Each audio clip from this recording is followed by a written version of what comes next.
নমস্কার বন্ধুরা, শুভ সকাল। রোশনাইয়ের আজকের পর্বের রিভিউ নিয়ে আমি চলে এসেছি তোমাদের সামনে। বাংলা সিরিয়াল সমাচারে তোমাদের স্বাগত জানিয়ে আজকের পর্বের রিভিউ আমি শুরু করছি। শুরুতে আমরা দেখতে পাচ্ছি রোশনাই তো গরিমাকে চন্দন পরিয়ে দিচ্ছে। ওদিকে সুরঙ্গমা বলছে, দেখো আবার রোশনাই কোনো ব্ল্যান্ডার না করে বসে। বলে, না না মা, তুমি একটু চুপ করে থাকো, ওর চন্দনটা পরিয়ে দিক, না হলে তো আবার বিগড়ে যাবে। তখন রোশনাইকে টাকা দেওয়ার কথা বলছে অন্যান্য পার্লারের মেয়েদের মতো সুরঙ্গমা। তখন রোশনাই বলে, না না, আমাকে টাকা দেবে কেন? তখন বলে, আমি তো তোমাকে খুশি হয়ে দেব, আর তুমি যে তত্ত্ব নিয়ে এসছো তার জন্য গিফট পাবে। রোশনাই তখন বলে যে গরিমা দিদিকে দেখে স্যারজি যখন চোখ ফেরাতে পারবে না, তখনই আমার সব থেকে বড় পাওনা হবে। আর গরিমা এদিকে মনে মনে বলছে, তুমি আমাকে অনেক জ্বালিয়েছো রোশনাই, এবার দেখো আমি তোমার সাথে কি করি। এদিকে সুরঙ্গমা তো মনে মনে বলছে, নিহাতি আমার মেয়েটার জেদ, আরণ্যককে ছাড়া বিয়ে করবে না, সেই জন্যেই। না হলে তোমাকে আমি আরণ্যকে জীবন থেকে কবে দূরে সরিয়ে দিতাম।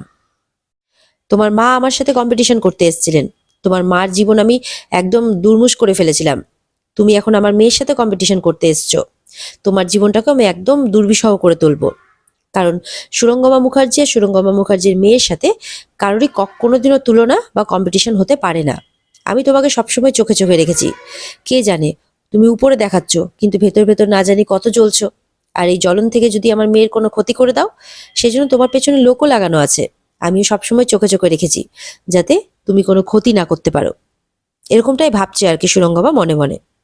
এদিকে গরিমার বান্ধবীরাও কিন্তু রোশনাইকে শুনিয়ে শুনিয়ে বলছে যে আহ দেখিস, আজকে যাতে সবকিছু মঙ্গলই হয়, অমঙ্গলের ছায়া যাতে তোর জীবনে আর না আসে। রোশনাই সেটা বুঝতে পারে, রোশনাইয়ের খারাপ লাগে, কিন্তু রোশনাই চুপ করে থাকে। সুরঙ্গমা এবার যাবে, যাওয়ার আগে গরিমাকে বলে যাচ্ছে যে বি কেয়ারফুল গরিমা, কারণ বাইরে কিন্তু প্রেসের লোক প্রচন্ড ঝামেলা করছে, তুমি গেলে কিন্তু পুরো হামলে পড়বে। আর যাওয়ার আগে বলে যে তুমি কিছু খাবে? তখন গরিমা বলে, না মা, আমি এখন কিছু খাবো না। রোশনাইকে বলছে, আচ্ছা রোশনাই, তুমিও তো দেখলাম কিছু খেলে না, তো আজকে তো গরিমার উপোস করে থাকার কথা, তুমি কেন উপোস করে আছো? তখন রোশনাই বলছে যে না খেয়ে থাকা মানে কি উপোস করে থাকা নাকি? তখন আমার খিদে পায়নি, তাই আমি খাইনি, আমার খিদে পেলে আমি ঠিক খেয়ে নেব। গরিমা বলছে, হ্যাঁ তাই তো, তুমি কেন খাওনি? আজকে আরণ্যক আর আমার উপোস করে থাকার কথা। আরণ্যককে হয়তো ওর বৌদি জানোই দিয়ে হয়তো কিছু খাইয়েই দিয়েছে চুপ করে, কিন্তু আমি খাইনি, কারণ একটা মাত্রই তো দিন। তো এই দিনটাতে আমি কিছু খেতে চাই না আর কি, এই দিনটা তো একবারই আসে জীবনে। তখন সুরঙ্গমা বলছে, হ্যাঁ তোমাকে তো কতবার করে বললাম তুমি শরবতটা খেতেই পারতে, কিন্তু গরিমা কিছুতেই কিছু খাবে না। এদিকে রোশনাইকে খাওয়ার জন্য বেশি জোর করলে রোশনাই মিথ্যে কথা বলে দেয় যে ও সকালে নাকি খেয়েছিল, কিন্তু সত্যি কথা হচ্ছে রোশনাইও না খেয়ে আছে। রোশনাই মনে মনে বলছে যে আমি আর তোমাদের বাড়ির অন্ন খাবো না গরিমা দিদি, তোমাদের কেন, কারোর বাড়ির অন্নই খাবো না, কদিন ধরেই তো খাইনি, আর তো মাত্র 2 দিন, আমি ঠিক পারবো। ওই জন্যই হয়তো মাথাটা মাঝে মধ্যে ঘুরে উঠছে, কিন্তু আমি আর 2 দিন চালিয়ে নেব। এদিকে দেখা যাচ্ছে লালনের সাথে মিনি গল্প করছে। গল্প করতে করতে হঠাৎ করে গানের কথা ওঠে। তখন লালন বলে, তুমি গান গাইতে পারো? বলে, হ্যাঁ আমি মাঝে মধ্যে গাই। এই বলে গান গাইতে শুরু করে মিনি। মিনির সাথে সাথে গানের গলা দেয় লালন। দেখা যাচ্ছে লালনও ভালোই গান গাইতে পারে। দুজন মিলে গান গায়, আলো আমার আলো গো আলো ভুবন ভরা, দুজন মিলেই গাইছে, আর দুজনেই বেশ ভালোই গাইছে। যখন দুজনের গান গাওয়া হয়ে যায় আর মিনির গলায় এত সুন্দর গান শুনে লালনের খুব ভালো লাগে আর কি। যখন মিনির গলায় এত সুন্দর গান শুনতে পায়, তখন লালন নিজেকে থামিয়ে রাখতে পারেনি, সেই জন্যই তার গলা দিয়েও গান বেরিয়ে পড়েছে।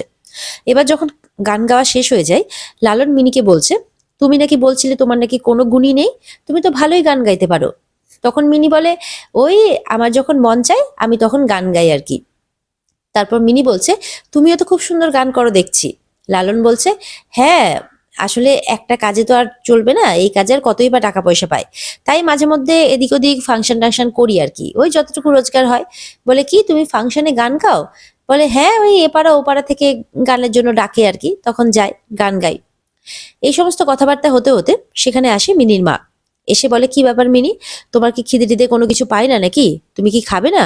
মিনি বলছে, ও বাবা, এতক্ষণে তোমার আমার কথা মনে পড়লো বুঝি? তারপর লালনকে দেখে বলছে, আচ্ছা তুমি কি এখানে প্যান্ডেলে কাজে এসছো? লালন বলছে, হ্যাঁ। এদিকে মিনি বলছে, জানো মা, লালনও খুব ভালো গান গায়। মিনির মা একটু খুশি হয়। লালন বলছে, আপনার মেয়ে তো খুব ভালো গায়। বলে যে ওই যখন মন চায় তখন গাই আর কি। তখন মিনি তো তার মাকে বলছে যে তুমি তো সবার পায়ে পায়ে ঘুরে বেড়াচ্ছ, তোমার কি আর আমার কথা মনে আছে? বলে দেখো মিনি, এখানে তো সব লোক কাজ করছে, তুমি কেন সবাইকে বিরক্ত করছো? মিনি বলছে দেখো মা, লালন আমাকে একটা চকলেটও দিয়েছে, ও খুব ভালো। তখন মিনির মা রেগে যায়, বলে যে তোমাকে কি আমি কোনো শিক্ষাই দিতে পারিনি? তোমাকে আমি বলেছি না যে কেউ কোনো কিছু দিলে নিতে নেই? কেন এত হ্যাংলামো করছো তুমি? তখন মিনি বলছে কেন, তুমি নিজেও খাওয়াবে না, আবার কেউ খাওয়ালে সেটাও খাবো না? লালন খুব ভালো, ও আমাকে চকলেট খাইয়েছে। তারপর মিনির মা জোর করে মিনিকে ভেতরে নিয়ে যায়। লালন দেখতে থাকে আর কি, সে আর কি বা বলবে দেখা ছাড়া। এদিকে তো বর চলে এসেছে বিয়ের জন্যে। আর সুরঙ্গমাকে নীলাব্জ বলছে আচ্ছা বরণডালা কই? বলে আমি তো রোশনাইকে নিয়ে আসতে বলেছি। রোশনাইকে ডাকা হয়, রোশনাই বরণডালা নিয়েও আসে। বলে যে এই নাও মাসি বরণডালা। বলে দাঁড়াও, এখন কেন দিচ্ছ? আগে বরের কাছে যাই, তখন দেবে। এখন আমার শাড়ি নষ্ট হয়ে যাবে না? তখন রোশনাই বলে আচ্ছা ঠিক আছে। তারপর দুজনে মিলে যায় আর কি। ওদিকে তো আরণ্যক চলে এসেছে, মিনি, বাড়ির সবাই সবাই সাজগোজ করে চলে এসেছে। এদিকে সুরঙ্গমা যখন আরণ্যকের সামনে দাঁড়িয়েছে, প্রণাম টনাম সবকিছু সারার পর আরণ্যক দেখা যাচ্ছে রোশনাইয়ের দিকে তাকিয়ে আছে। সুরঙ্গমা কিন্তু ব্যাপারটা লক্ষ্য করেছে, মনে মনে খুব রেগে যাচ্ছে। বিয়ে করতে এসছো আমার মেয়েকে, আর তাকিয়ে আছো তুমি রোশনাইয়ের দিকে? তুমি এতদিন যা করেছো করেছো, এবার আমার মেয়েকে বিয়ে করছো, আর বিয়ের পর এমনটা আমি কিছুতেই সহ্য করব না। তাই আমার মেয়ে যাতে তোমার চোখের নয়নের মণি হয়ে থাকে, আমি সেই চেষ্টাই করব। আর আমার মেয়েকে ছাড়া যাতে অন্য কারোর দিকে তোমার নজর কোনোদিনও না যায়, সেই ব্যবস্থাও আমি করব। এমনটাই ভাবছে আর কি সুরঙ্গমা। এদিকে তো গরিমার বান্ধবীরা খুব খুশি, বর দেখতে যাবে, বর দেখতে যাবে। এদিকে সুরঙ্গমা বরণ করতে শুরু করে দিয়েছে। ওদিকে গরিমার বান্ধবীরা কিন্তু ভিডিও কলিং এর মাধ্যমে আরণ্যককে দেখাচ্ছে গরিমাকে, আর গরিমাকেও দেখছে আরণ্যক। আর আরণ্যক কিন্তু সমানে রোশনাইয়ের দিকে তাকিয়ে আছে, রোশনাইও আরণ্যকের দিকে তাকিয়ে আছে। সুরঙ্গমার কিন্তু এই ব্যাপারটা একদম ভালো লাগছে না। হাজারও হোক সুরঙ্গমা, যতই খারাপ হোক না কেন, একজন মেয়ের মা, আর আশা করি কোনো মেয়ের মাই এটা চাইবে না যে তার মেয়েকে বিয়ে করতে এসে তার জামাই অন্য মেয়ের দিকে তাকিয়ে থাকুক। সুরঙ্গমা বলছে যে আমার মেয়েকে বিয়ে করতে এসছো, তুমি এখনো পর্যন্ত অন্য মেয়ের দিকে তাকিয়ে আছো? আমি কিন্তু মা হয়ে এটা কখনো সহ্য করব না। আমি জানি তুমি আমার মেয়েকে ঠকাচ্ছ, আর আমি তোমাকে আমার মেয়েকে ঠকাতে দেব না। বরণ করা হয়ে যায়, বরণ ডালা রোশনাইয়ের হাতে দিয়ে দেয় সুরঙ্গমা। আরণ্যক তাও রোশনাইয়ের দিকে তাকিয়ে আছে। সুরঙ্গমা বলছে আরণ্যক, আমি তো মিষ্টি খাওয়াবো, এত এদিক ওদিক তাকালে কিভাবে হবে? তখন আরণ্যক সুরঙ্গমার দিকে তাকায়, সুরঙ্গমা মিষ্টি খাইয়ে দেয়। বান্ধবীগুলো বলছে যে এত গরিমাকে খুঁজলে হবে এদিক ওদিক, ওকে বিয়ের মণ্ডপেই দেখতে পাবে। আরণ্যক তখন বলছে আসলে আমি ভাবলাম যদি ভুল করে আমার বউ এখানে এসে পড়ে, তাহলে এইভাবে আর কি কথাবার্তা হচ্ছে। এদিকে গরিমার সঙ্গে যে বান্ধবী আছে সে বলছে যে দেখ, আরণ্যককে কিন্তু খুব হ্যান্ডসাম লাগছে দেখতে। গরিমা তো খুব খুশি আরণ্যককে দেখতে পেয়ে। এদিকে বিয়ে বাড়িতে একে একে আরণ্যকের পরিবার চলে আসছে আর কি। ছোটু তার বাবা মাকে নিয়ে আসে ভেতরে। দাদু বলছে কি ব্যাপার ছোটু, ওদিকে বারিন আর তার মেয়ে আমরা সবাই এক গাড়িতে এলাম, তাহলে তুমি আমাদেরকে ধরে নিয়ে চলে এলে কেন? তখন ছোটু বলছে দেখো, তোমাদের তো বয়স হয়েছে, তোমরা কি আর একা একা চলাফেরা করতে পারো নাকি? দুজনেই তো নড়বড়ে, তো আমি না নিয়ে আসলে কি করে হবে? আর তোমাদেরকে নিয়ে এসে যতক্ষণ না বসাতে পারছি ততক্ষণ তো আমার শান্তি নেই। তখন ঠাম্মি বলছে তবুও এক গাড়িতে এলাম আর একসঙ্গে এলাম না। ছোটু বলছে দেখো মা, আমরা তো সবাই বিয়ে বাড়ির গেটের সামনেই নেমেছি, আর বারিন কাকুর সাথে তো ওনার মেয়ে আছে, ঠিক দেখবা ভেতরে নিয়ে চলে আসবে। ইতিমধ্যেই কথা বলতে বলতে বারিন কাকু আর তার মেয়েও চলে আসে। তার মেয়ে তো খুব রেগে গেছে। বারিন কাকু এসে বলছে কি ব্যাপার, গাড়ি থেকে নামতে নামতে তুমি তোমার বাবা মাকে নিয়ে চলে এলে, আর আমরা থেকে গেলাম। ঠাম্মি তো হাসছে। তখন তার মেয়ে বলছে চিন্তা করো না মা, বাবা আমি আছি তো তোমার সঙ্গে। ছোটু বলছে আসলে আপনার মেয়ে আছে তো আপনার সঙ্গে, আমি ভাবলাম আপনার মেয়ে নিয়ে আসবে আপনাকে, তাই আমি আমার বাবা মাকে নিয়ে আসলাম। যদি আপনার মেয়ে না থাকতো তাহলে আপনাকে অবশ্যই নিয়ে আসতাম।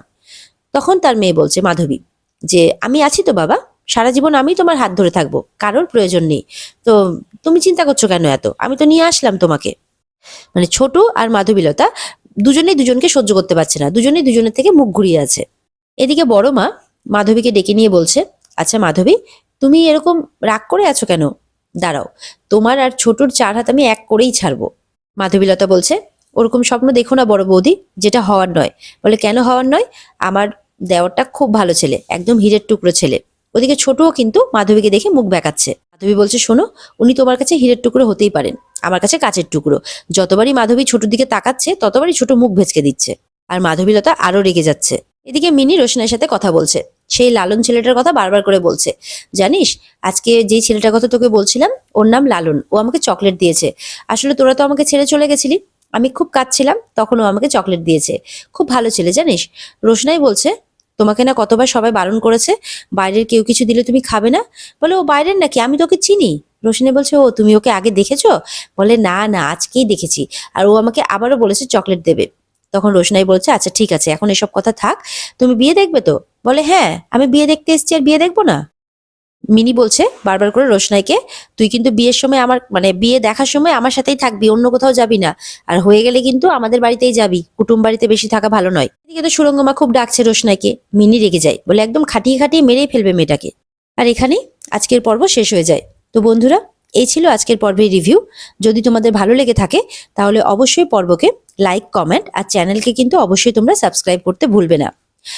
আর এই পর্বের যদি বিস্তারিত তোমরা দেখতে চাও তাহলে অবশ্যই তোমরা স্টার জলসার পর্দায় চোখ রাখবে। দেখা হচ্ছে তাহলে আগামীকালকে নতুন পর্বের রিভিউ নিয়ে। ততক্ষণ সবাই ভালো থাকবে।